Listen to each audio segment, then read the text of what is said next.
চলে এসেছি তারাপীঠ স্টেশনে, নেমে পড়েছি। জয় মা তারা। মা না ডাকলে মায়ের কাছে আসা হয় না। আগেও একটা ট্রিপ আমি ক্যান্সেল করেছি।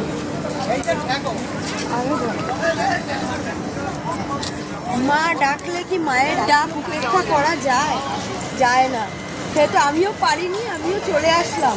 হঠাৎ ঠিক হলো, হঠাৎ চলে আসলাম মায়ের ডাকে, মায়ের কাছে। আগামী দিনে কি কি পরে আরো ভিডিও আসবে, দেখতে পাবে। এই যে তারাপীঠ স্টেশন।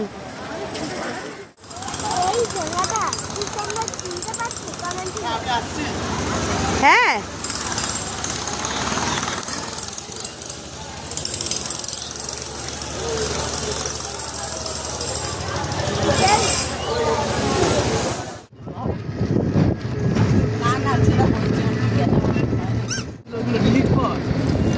দেখো চারিদিকে কত সুন্দর গাছপালা, মাঠ, ক্ষেত। হ্যাঁ, এই গ্রামে আসলে মনটা খুব শান্ত হয়ে যায়, মনটা এত ভালো। তোমরা একটা সুন্দর জিনিস দেখবে, দাঁড়াও। দেখো কি সুন্দর মন্দিরটা, ওপরে ভোলে বাবা রয়েছে। কত বড় মন্দিরটা, ওপরে ভোলে বাবাটাও কত বড়। দাঁড়াও তোমাদের ভালোভাবে দেখাই, কত বড় তোমরা দেখতে পাবে। ওই দেখো, দেখতে পাচ্ছ?